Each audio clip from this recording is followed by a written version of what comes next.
Seu nome todo? Marcos Rogério da Silva, da ex-FUNASA, atualmente Ministério da Saúde. Participo do Departamento de Saúde do Trabalhador. A primeira pergunta, Marcos, é o seguinte. Eu estava conversando com o Hébio agora, existe a possibilidade de ampliar esse projeto e tal, e o projeto prevê a questão dos exames periódicos e tal.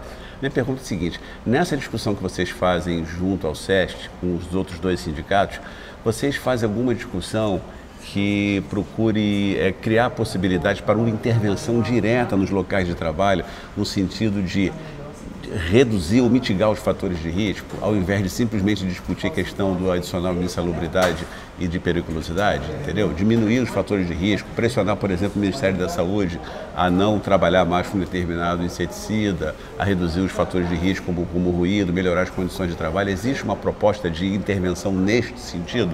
Bom, atualmente aqui no projeto a gente discute essa possibilidade também, tá?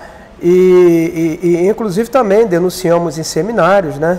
Denunciamos em atos na porta do Ministério da Saúde, ali no NERJ, né? Isso. Como foi o caso no ano passado, que a gente fez denúncia relativo à morte, à contaminação, à ausência de EPI em muitos municípios.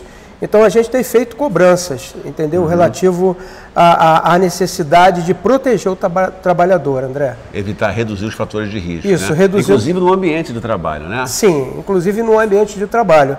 Nós bem sabemos que a situação dos trabalhadores do Ministério da Saúde que trabalham no combate a endemias é uma situação de grande risco. Haja vista o chamado PAs, onde os trabalhadores ficam, né? Porque são locais que a gente não tem uma instalação adequada, muitas vezes em escola, muitas vezes próximo a banheiro, muitas vezes próximo a refeitório, o que possibilita até a contaminação de alimento nessas escolas, muitas vezes em igrejas, muitas vezes nos fundos de uma borracharia. Então é nesses locais que a gente trabalha. Insalubres, né, locais insalubres, de difícil, muitas vezes até de difícil acesso para quem vai fazer supervisão.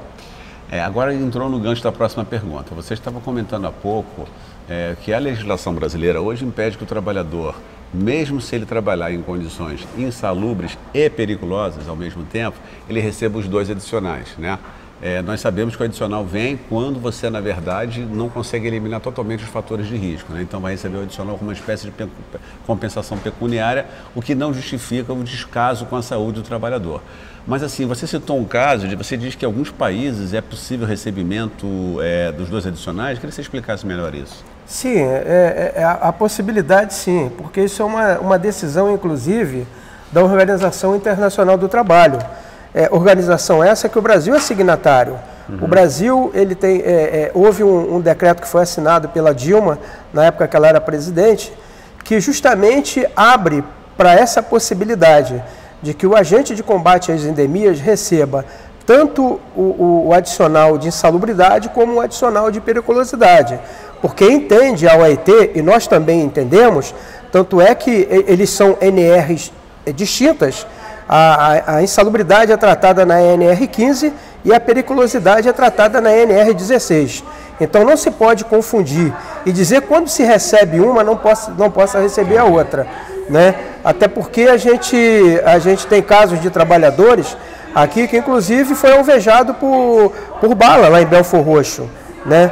Então a gente entende que tem que se receber os dois. Eu dei até como exemplo a você, André, na nossa conversa anterior, de um servidor que ele sobe numa caixa d'água, numa laje, para fazer o tratamento de uma caixa d'água.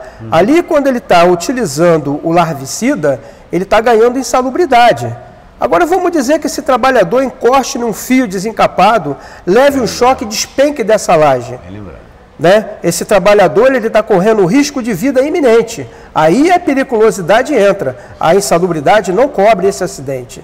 Então a gente luta nesse sentido para que a gente possa, né, conseguir tanto que se mantenha a insalubridade e que se adicione a periculosidade às verbas do trabalhador, né? E também isso foi denunciado, inclusive lá no seminário que nós tivemos lá em Brasília, na FENASP, foi denunciado e foi como proposta no grupo que eu estava. Primeira proposta foi o banimento do Malathion em todo o território nacional, que foi aprovado. O Malathion ele é banido na Europa e na América do Norte. No Brasil ele continua sendo usado. A Funasa usa? A Funasa usa. No combate a endemias? Malathiol. Vamos dizer assim, o Ministério da Saúde usa ainda o Malathion. Ele é um organo fosforado? Ele é um organo fosforado e altamente contaminante, né? É bom que se ressalve aí que às vezes a pessoa pode achar que o trabalhador envolvido com inseticida, que ele não está contaminado. A primeira etapa realmente de contato com o agente químico é a contaminação.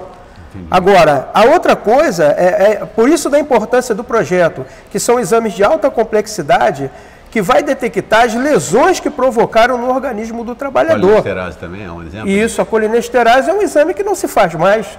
Que é um exame que deveria estar sendo feito a cada 2 meses. Há quanto tempo que não se faz colinesterase nos trabalhadores da Funasa? Vocês têm noção? Há mais de 5 anos. Não é feito? Há mais de 5 anos não é feito. Isso foi assunto, André, que inclusive já foi tratado em mesa de negociação, em mesa setorial. Nós cobramos tanto o banimento do Malathion, bem como os exames, né? Os exames que deveriam estar ocorrendo, né? No mínimo anualmente, para detectar alguma lesão, algum problema de saúde no trabalhador, bem como o exame de colinesterase, que a cada 2 meses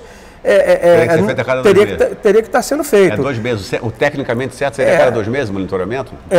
Seria no mínimo a cada 2 meses. Nós, inclusive, enviamos ofício para o Ministério do Planejamento, Orçamento e Gestão, para o Ministério da Saúde e para a Funasa, né, cobrando uma estatística de mortes e de trabalhadores afastados. Já foram entregues esses ofícios. Vocês não têm um número oficial de mortes? Não temos, porque nós cobramos inclusive isso ali no Ministério da Saúde, ao setor de perícia, e a explicação que foi dada pela coordenadora lá, a doutora Maria Isabel, é que esses dados não ficam concentrados ali. Perícia do Ministério da Saúde. Do Ministério da Saúde. Entendi. A argumentação dela é que essa estatística se encontra no Ministério do Planejamento, Orçamento e Gestão, porque o CIAS é ligado ao Ministério do Planejamento.